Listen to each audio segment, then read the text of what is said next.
Imagine um mundo sem antibióticos. Um simples arranhão podia levar a uma infecção fatal. Uma cirurgia, por mais simples que fosse, era uma aposta de vida ou morte. Era esse o mundo antes da penicilina. E em nenhum lugar essa realidade foi mais brutal do que nos campos de batalha. A história que vou contar hoje é sobre uma descoberta que não apenas revolucionou a medicina, mas também mudou o curso da guerra, salvando incontáveis vidas. Esta é a incrível saga da penicilina. Nossa jornada começa em 1928, num laboratório bagunçado em Londres. O bacteriologista escocês Alexander Fleming tinha acabado de voltar de férias e notou algo estranho. Uma de suas placas de cultura, cheia de bactérias, tinha sido contaminada por um mofo.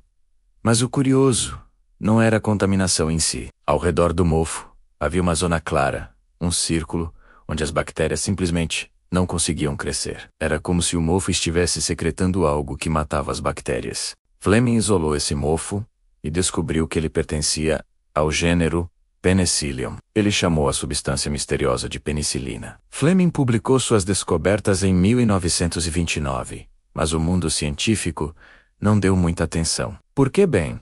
A penicilina era extremamente instável e difícil de produzir em grandes quantidades. Era como encontrar uma mina de ouro, mas não ter as ferramentas para extrair o metal. Fleming tentou purificar a substância, mas não conseguiu. Por quase uma década, sua descoberta monumental ficou ali, uma nota de rodapé fascinante na literatura médica, mas sem aplicação prática. O suco de mofo, como era chamado, parecia promissor, mas impraticável. Tudo mudou com a chegada da Segunda Guerra Mundial. Com o conflito se espalhando pela Europa, a necessidade de um tratamento eficaz para infecções bacterianas tornou-se desesperadora. Nos campos de batalha, mais soldados morriam de infecções em seus ferimentos do que diretamente pelo combate. Ferimentos por estilhaços, balas ou queimaduras eram portas abertas para bactérias mortais como o estafilococo e o estreptococo. A gangrena era uma sentença de morte comum,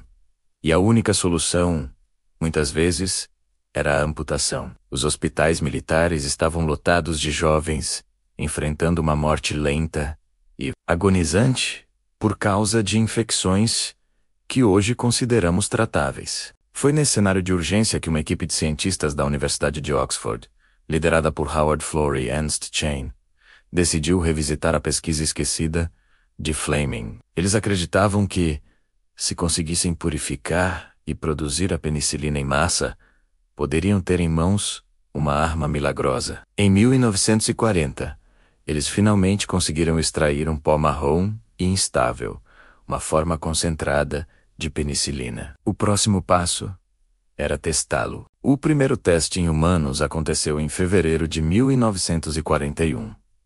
O paciente era Albert Alexander, um policial que havia arranhado o rosto num arbusto de rosas. A infecção se espalhou terrivelmente, causando abscessos por todo o corpo. Ele estava à beira da morte. Os médicos injetaram a penicilina, e o resultado foi milagroso. Em 24 horas a febre baixou, e a infecção começou a recuar. Parecia que eles tinham encontrado a cura. Mas a alegria durou pouco. O suprimento de penicilina era tão pequeno que acabou depois de 5 dias. A infecção voltou com força total, e Albert Alexander faleceu. Embora trágico, o caso provou uma coisa: a penicilina funcionava. O desafio agora era produzir o suficiente. Com a Inglaterra sofrendo bombardeios constantes, produzir penicilina em larga escala era impossível. Então, Florey e Chain tomaram uma decisão ousada. Levaram sua pesquisa para os Estados Unidos, um país que ainda não havia entrado na guerra e tinha a capacidade industrial necessária. Eles chegaram em meados de 1941, com esporos do mofo penicillium discretamente espalhados em seus casacos, para evitar que fossem confiscados. Nos Estados Unidos, eles apresentaram sua pesquisa ao governo e a várias empresas farmacêuticas. O projeto foi classificado como de alta prioridade para o esforço de guerra. Foi uma colaboração sem precedentes entre governo, indústria e academia. Os cientistas trabalharam incansavelmente para otimizar a produção. Eles procuraram por cepas de mofo mais potentes em todo o mundo, e a mais produtiva foi encontrada por acaso, num melão mofado, em um mercado em Peoria, Illinois. Essa nova cepa, combinada com técnicas de fermentação aprimoradas, permitiu que a produção aumentasse exponencialmente. Em 1943,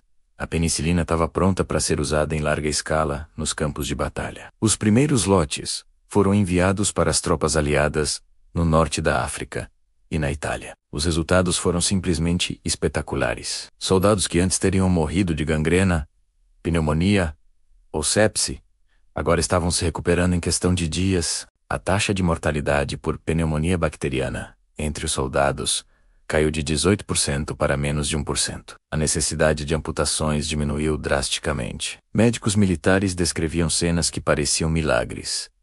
Homens à beira da morte, com febres altíssimas e infecções generalizadas, recebiam injeções de penicilina e, no dia seguinte, estavam sentados na cama, conversando e se recuperando. A penicilina não apenas salvou vidas, mas também impulsionou o moral das tropas. Saber que havia um tratamento eficaz para ferimentos infeccionados dava aos soldados uma nova esperança. Era uma vantagem estratégica imensa. Durante a invasão da Normandia, no dia D, em 1944, os aliados tinham enormes estoques de penicilina, prontos para tratar os feridos. A disponibilidade do antibiótico foi um fator crucial para garantir que mais soldados sobrevivessem aos seus ferimentos e pudessem, em alguns casos, até retornar ao combate. Estima-se que a penicilina tenha salvado centenas de milhares, talvez milhões, de vidas de soldados aliados durante a guerra. O impacto da penicilina foi tão profundo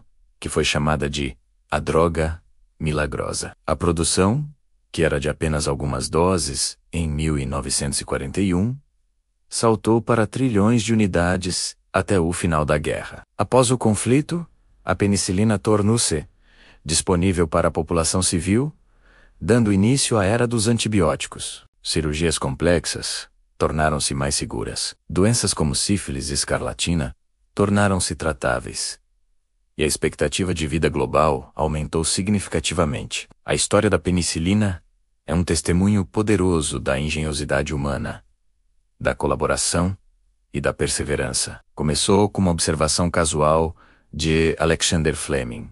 Foi levada adiante pela determinação de Fleury e Chen, e foi concretizada pela força industrial de uma nação mobilizada para a guerra. Em 1945, Fleming, Fleury e Chen receberam conjuntamente o Prêmio Nobel de Medicina por seu trabalho transformador. Hoje, vivemos num mundo que eles ajudaram a criar, um mundo onde uma infecção bacteriana não é mais uma sentença de morte. A história da penicilina, nascida da sorte forjada na urgência da guerra, nos lembra que, mesmo nos tempos mais sombrios, a busca pelo conhecimento pode trazer uma luz que salva a humanidade. É uma lição de esperança que ressoa até hoje. Obrigado por assistir. Se você gostou de aprender sobre essa incrível parte da história da medicina, não se esqueça de deixar um like, se inscrever no canal e ativar o sininho para não perder nossos próximos vídeos. Até